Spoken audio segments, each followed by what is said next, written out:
Hello, Zuko here. If you don't know, my name is Jess, but I go by Zimmy on the internet because one time I was 15. So, it is time for me to do my December reading wrap-up. I don't think I read a lot in December. I think there was like 9 or 10 books. So, this shouldn't be a super long video. Let's just jump right into it. The first book I read this month was A Psalm for the Wild Built by Becky Chambers. This is a weird, like, maybe space book, where in the past there was a robot, not rebellion, I don't think. I think they just left. I think they just went, we don't want to deal with you anymore, and left. So everyone in this world lives a very, like, pleasant and simplistic life, I think. You can just decide what you want to do for a living, and a lot of it involves helping other people. And our main character starts off by having heard the sound of crickets, wanting to hear the sound of crickets, and becoming a tea shop owner, I guess, kind of, in which their job is to travel around and drink tea with people and kind of help them heal their problems, like a tea therapist. Think like Uncle Iroh. And as they do this, they realize there are no crickets in the area that they cover, so they decide to just kind of go on an adventure. And on this adventure to find crickets, they meet a robot. And I don't know if I'm explaining this book well, but that's kind of it. That's the whole premise, I think, if not told badly. And these are just fun little short novellas. The second one, I believe, comes out this year, and I had a fun time with it. I really enjoyed it, and I give it a 4 out of 5 stars. Next, I reread House of Hollow by Crystal Sutherland. I reread this book this year because I wanted to make sure, before I made my favorite books of 2021 video, that this was still my favorite book and that I wasn't just like overhyping it because I remembered it being really good and not that it actually was really good. Spoiler alert, I still love it. It's still a 5-star read. It's a great book. It's a YA horror with casually queer characters, no huge romance plots. It's so atmospheric and good, and it actually like kind of creeped me out at some points the first time I read it, less so the second time because I knew it was happening. I really love this book, and I will continue to tell everybody to read it. I would go into more detail describing the plot, but I feel like I've done that a million times in the last couple months because I've been talking about my favorite books of the year and stuff. So I won't be doing that. But yeah, I think that you should read this book if you want a good creepy YA horror. Also, I don't know if you can tell, but my lip is super swollen right here because my dog headbutted me by accident yesterday and split my lip, which was really fun, and I happened to kind of catch it on video. So if you want to see that, I will put it at the end. Slight trigger warnings for blood, but not really. I don't know if anyone wants to see me get my lip split, but I have the video of it, so I may as well post it. The next book was another reread, and that would be Over the Woodward Wall by A. Deborah Baker, aka Shauna McGuire. This is the first book in a kind of maybe middle grade YA novella series. They take place in a world told in stories that were in Middle Game by Shauna McGuire. And these are just like a fun adventure portal fantasy kind of story. They're different than the Wayward Children series. They follow different characters. Each one follows the same 2 characters. They're going on an adventure in this one world, but it's very fun. I did give the first book 3 out of 5 stars. Both times I listened to it, I couldn't properly get into it, I think. My next book was the second book in the series because I reread the first one right before the second one came out. That would be Along the Saltwise Sea. This book follows our characters Zeb, I think, and Avery as they are on a pirate ship, kind of. And I liked this one quite a bit more than the first. I couldn't tell you why exactly. I guess maybe it felt a bit more coherent. And I like weird nonsense things, so I didn't have a problem with them not being coherent, but the first one just didn't hit the right way, I guess. But I gave the second one a 4 out of 5 stars. So yeah, I'm excited to see where this series goes. The next book I read was Critical Role Vox Machina, Kith and Kin. This is the first novel that the Critical Role team has released, based on characters from their first campaign, Vex and Vax. This was written by Marike Ninkamp, I think. I feel like I'm getting that last name wrong, and I'm very sorry if I am. It's got a J in a place that I don't know where to pronounce it. So this book is a prequel that follows Vex, Vax, and Trinket as they go on some adventures, and I liked it purely based on the fact that it was Critical Role, but because it is a prequel novel, you know it's not going to happen, and they're not going to be in big trouble where it's a life or death situation because you know that they survive and go on to form Vox Machina. So I loved this book, but I also was very bored reading this book, if that makes any sense, because I just didn't feel like there were stakes there. I did give this book a 4 out of 5 stars because love Critical Role, kind of bored by the book. which was no fault of the authors or the Critical Role team at all. It's just that it's a prequel, so you kind of get what's not going to happen, you know? Then I read Winterwood by Shay Earnshaw, and I hated it. This was a 1-star read. I don't even remember reading it. Like, I know I did, but it's one of those books where it was so entirely forgettable because it was boring. Like, I think you'd have to be a very young teen to enjoy this book, like under 14, because it was very insta-lovey, and I think you need to be in an age where that's still new and fun and interesting to you. And you need to read it before you know what a plot twist is or how to pick up on them. Because the hints for the big twist in this book were incredibly obvious from the beginning, so it was just a very dry and boring read all the way through. It had that boy main character meets girl main character and they talk once and have zero chemistry and suddenly they're in love thing, which I hate. And I'm like, why? This book was published in the last couple of years. Why? It's very poorly written and very like amateur. And it was just one of those books where nothing happened through pretty much the whole thing. And like, maybe it's because it wasn't supposed to be a mystery that everything was so obvious. I genuinely couldn't tell if it was just not a mystery and you were supposed to just know everything really obviously the whole time, or if it was supposed to be like a mystery and there was supposed to be a twist and the author was just like a bad writer. So yeah, that was 1-star read for me, which was sad because I actually really thought I was going to enjoy this book because it was like, oh, Spooky Woods book, and then it's like, oh, none of it takes place in the Spooky Woods though, by the way, it's just insta-love, yay. It's so hard to do the raspberry with the tongue piercing.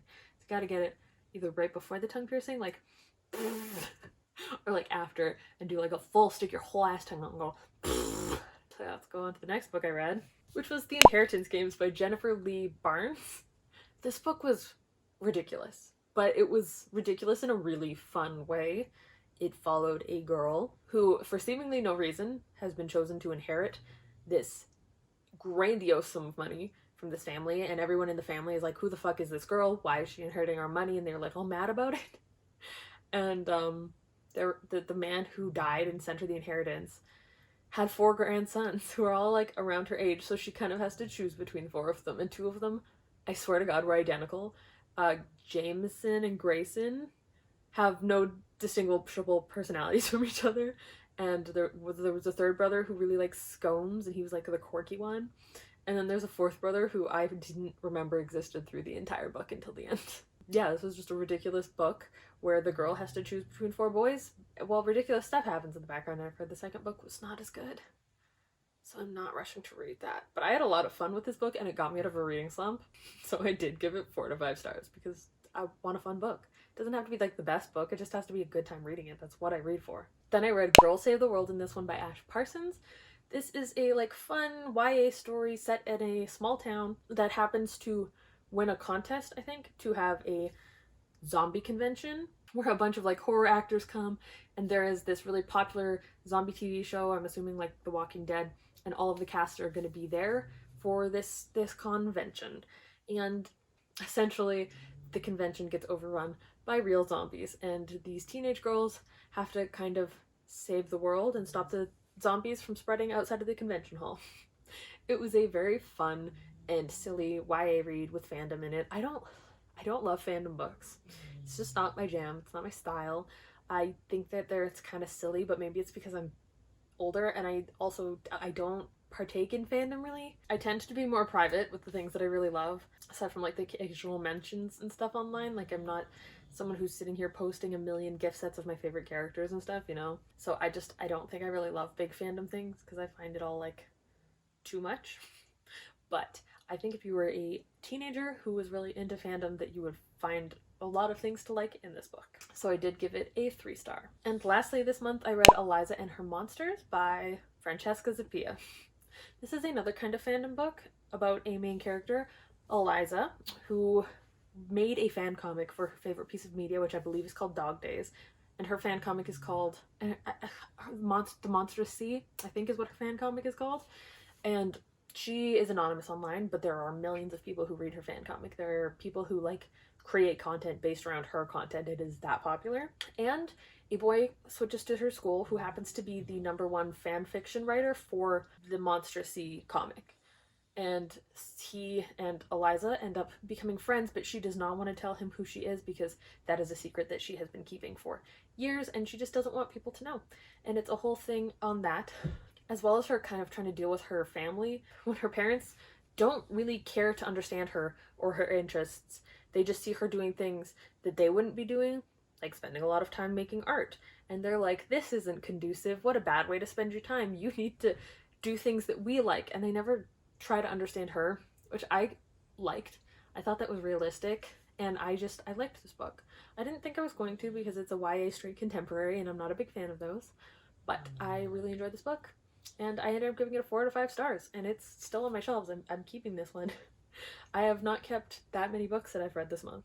Okay, I lied. I think I just got rid of 3 of them. But yeah, I didn't expect to enjoy it as much as I did. So yeah, those are all of the books that I read in December 2021. I hope you all enjoyed this. Let me know down below. Okay, I'm trying to do another like reading vlog and I'm trying to decide. Do I do like for February, do I do reading all of my red and pink books because Valentine's Day, when I don't have that many red and pink books, and also most of them are like, you know, Vicious by V.E. Schwab, like they're not romance-based books? Or do I try to read a bunch of like contemporary romancy books off my shelves? Let me know down below if you've made it this far, which one you would rather see me do. I don't think I have that many books where romance is the main focus, but I feel like I could find 8. I think I could do that. Maybe 6, but maybe 8. So yeah, I hope you all enjoyed this. I will see you whenever I do my next video. I'm trying to switch my upload schedule to Wednesdays and Saturdays. Originally it was just uploading Thursdays for the most part. I'm gonna see if I can do 2 days a week. I don't know if that's going to be feasible for the year because I am a disabled ass spoonie who has very limited energy, but I want to try. I like making bookish stuff and I want to get better at stuff. You didn't come here for these things, but yeah, let me know down below which one I should do and if you would like to see me do any like dedicated reviews. And also let me know your favorite book that you read in 2021 because why not? And yeah, I hope you all enjoyed it and I will see you whenever I do my next video. I feel convinced that I'm in frame. If I'm not in frame though, it's really gonna bug me. Okay, I'm gonna check. So I've accidentally ruined Beetle because he'll come and put his front feet on this part of the couch. He will. And he'll just stand there. Like maybe he'll try to climb up, but I hate when he climbs up. But at this point I think he's doing it because I will pick him up and just flop him over on his back onto the other side of the couch. And I think he likes it. I think this is a new game. And he's heavy. Hello. Hello. Are you heavy? You are. Oh, show my face. Ugh, see? Just flop him over. He just smacked me in the face with his big old head. He's so big. Oh, ow. You just caught me splitting my fucking lip on camera. Because my dog's an idiot. Ouchie.